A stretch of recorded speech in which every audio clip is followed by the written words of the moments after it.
بسم الله الرحمن الرحيم والحمد لله رب العالمين وصلى الله وسلم على سيدنا محمد النبي الأمي وعلى آله وأصحابه أجمعين. اللهم علمنا ما ينفعنا وانفعنا بما علمتنا وزدنا علما نافعا يا كريم. آمين آمين. Dans le livre de Nourul Idah du Cheikh Ashurun Boulali, nous continuons dans le chapitre de la purification en citant les sujets dans ce qui ne rompt pas la petite ablution. On a cité tout d'abord les choses qui annulent la petite ablution. Maintenant, on va citer les choses qui n'annulent pas les petites ablutions. Faqal faslun fima la yanqudu al-wudu. C'est un chapitre donc dans ce qui n'annule pas le wudu. Ashratu ashya la tanqudu al-wudu. Il y a 10 choses qui ne rompent pas les ablutions. Zuhuru damin lam yasil an mahallihi. L'apparition du sang sans qu'il ne coule de son endroit. On a vu dans ce qui annule le wudu, chez les Hanafites, si la personne a une blessure et le sang a coulé, c'est-à-dire il a coulé de manière naturelle ou par jugement, c'est-à-dire même si on avait absorbé ce sang, mais que chaque fois qu'on absorbe, en réalité cette quantité-là, d'elle-même, elle aurait coulé, ça annule. Ou également, si la personne se trouve à l'extérieur, dans le froid, et que la personne se coupe et le sang coule, mais en raison du froid, il coagule rapidement. Donc, dans ce cas-là, on dit quand même le wudu est annulé, même si en réalité, concrètement, il n'a pas coulé. Pourquoi? Parce que normalement, il aurait la force, il y aurait dans ce sang-là qui a coulé la force de l'écoulement, le fait qu'il coule naturellement. Donc si la personne a glissé, s'est râpée et qu'il y a seulement le sang qui est apparu sans qu'il coule, le wudu n'est pas annulé.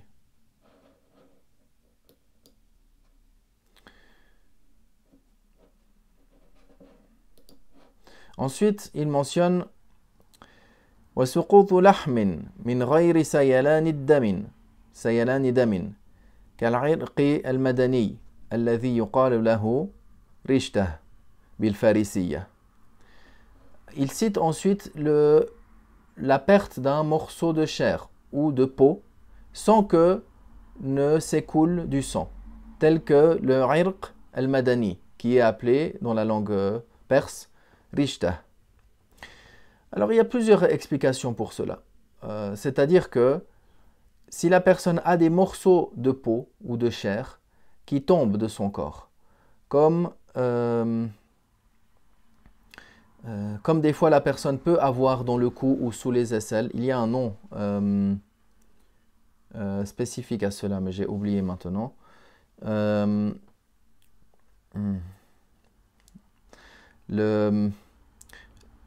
C'est des petits morceaux de chair que la personne peut avoir dans le cou ou sous les aisselles.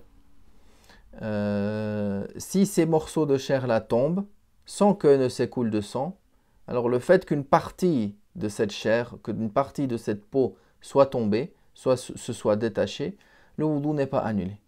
Ou le irq al-madani, il a été appelé irq al-madani, pourquoi? Parce qu'à une époque, souvent, c'était quelque chose qui était connu dans la région de Medina, que la personne avait comme des sortes de vers qui sortent des pieds, par exemple. C'est comme des longs fils, ça a l'apparence de longs fils qui sortent du pied. Et des fois, il n'y a pas d'écoulement du sang, donc ça n'annule pas le wudu. وَخُرُوجُ دُودٍ مِنْ جُرْحٍ وَأُذُنٍ وَأَنْفٍ.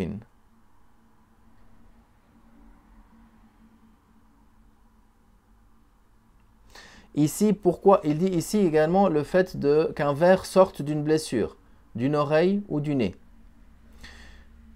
Il mentionne ici d'une blessure, parce que si cela sort des orifices inférieurs, on a vu dans le cours des annulatifs du wudu que ça annule le wudu. Si des vers sortent de l'anus, par exemple, alors le wudu est annulé.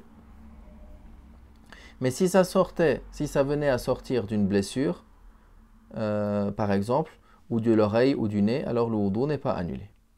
وَمَسُّ ذَكَرٍ est le fait de toucher son organe génital, ou le fait de toucher, même le fait de toucher un organe génital, que cela soit le sien ou que cela soit celui de quelqu'un d'autre. Selon l'école de Abu Hanifa, n'annule pas le wudu dans aucune situation. Même si les Shafi'iyya par exemple, ils mentionnent le fait que ce soit le contact peau contre peau de l'intérieur de la main, la partie qui est cachée lorsque les deux mains sont pressées l'une contre l'autre, légèrement les doigts écartés.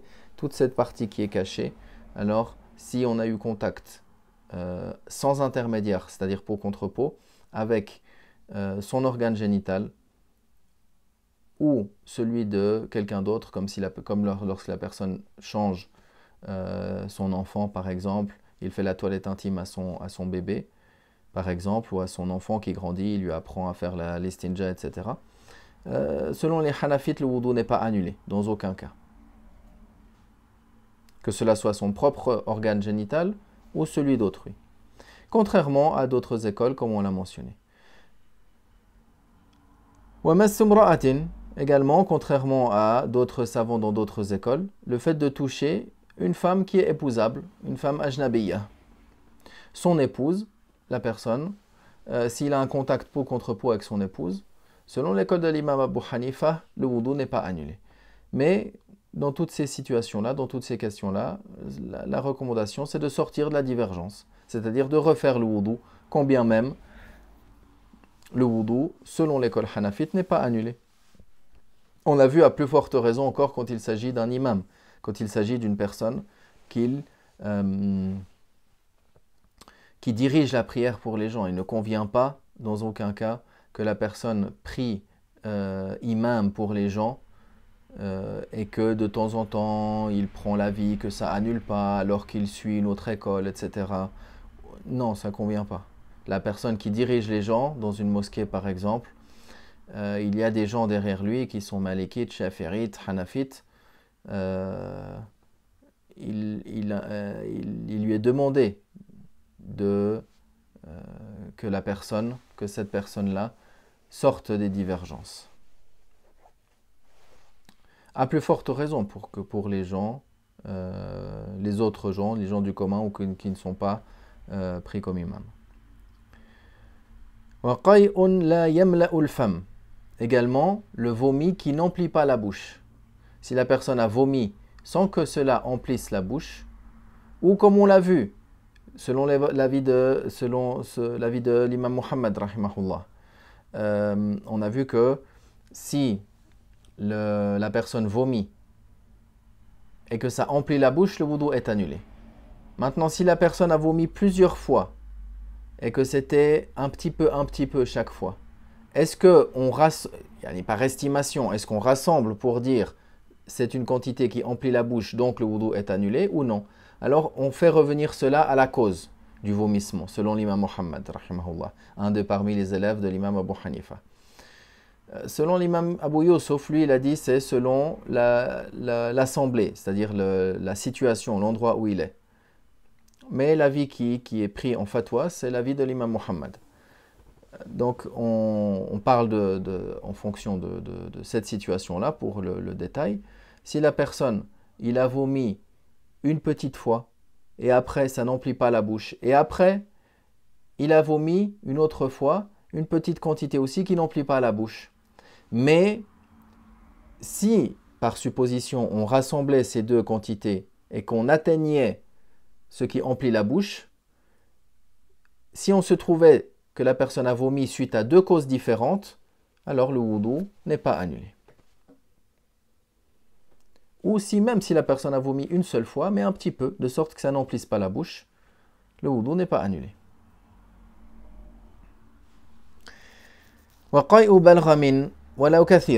Si la personne elle a vomi, mais des glaires, les glaires n'annulent pas le wudu, même si elles sont en grande quantité. Si la personne a, par exemple, il se peut que la personne tousse, par exemple, et des glaires sortent, de sorte que ça emplisse la bouche, le wudu n'est pas annulé dans ce cas-là.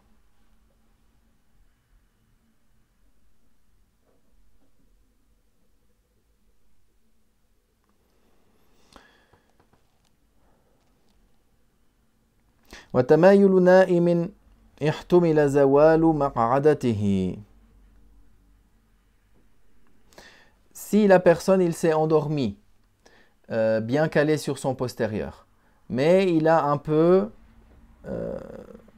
oscillé, il a un peu balancé, de sorte qu'on peut supposer qu'il n'était à un moment donné plus calé, plus bien calé sur son postérieur. Alors ça n'annule pas le wudu. Pourquoi? Parce qu'on revient à la base, la certitude, le fait qu'il est bien calé sur son postérieur. Donc le wudu n'est pas annulé. وَنَوْمُ مُتَمَكِّنْ وَلَوْ مُسْتَنِدًا إِلَى شَيْءٍ لَوْ أُزِيلَ سَقَطْ عَلَى الظَّاهِرِ. Il dit également le sommeil d'une personne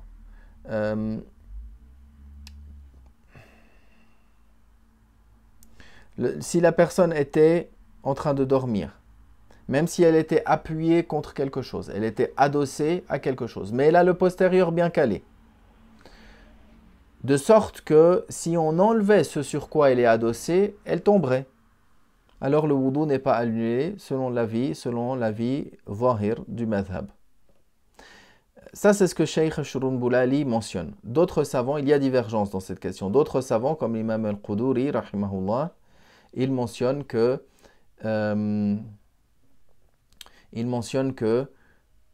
la condition pour que la personne que son wudu ne soit pas annulé, c'est qu'il soit bien calé sur son postérieur, de sorte que et non plus pas adossé à quelque chose, de sorte que si on l'enlevait, il tomberait. Lui, il considère que ça annule le wudu. L'imam Shurunbulali, il considère que ça n'annule pas le wudu. قال ونوم مصل ولو راكعا أو ساجدا على جهة السنة. Alors il cite ici celui qui dort dans la prière. Celui qui dort dans sa prière, même s'il est dans le ruku', même s'il est dans le sujoud, ala jihati sunnah, c'est-à-dire il s'est endormi dans la position sunnah. La personne, elle s'est endormie dans sa prière, même si elle était dans l'inclination ou dans la prosternation, et elle s'est endormie dans la position sunnah, et elle s'est réveillée dans cette même position-là. Le wudu n'est pas annulé dans l'école de l'imam Abu Hanifa. Si la personne, ou même s'ils disent également, ils mentionnent même si la personne s'était endormie alors qu'il était debout dans sa prière, et qu'il avait la position sunnah, la main droite sur la main gauche sous le nombril, et qu'il s'est endormi. S'il se réveille et les bras sont tombés, alors le wudu est annulé. S'il est dans le sujoud, et qu'il est dans la position de la sunna, il s'endort ainsi, il se réveille dans la même position, même si ça s'est prolongé, son wudu n'est pas annulé. Maintenant, s'il s'est endormi dans le sujoud, et par la suite ses bras ils sont tombés, suite dans son sommeil, ses bras sont tombés par exemple, ou il était dans le ruku' et ses bras sont tombés alors qu'il les avait posés sur les genoux, dans ce cas-là, le wudu est annulé. Mais s'il a prié debout, dans le ruku' ou dans le sujoud, dans la position sunnah, de la manière sunnah, alors le wudu, et il s'est réveillé ainsi bien sûr, le wudu n'est pas annulé. Walhamdulillah wa sallallahu wa sallam ala rasulillah.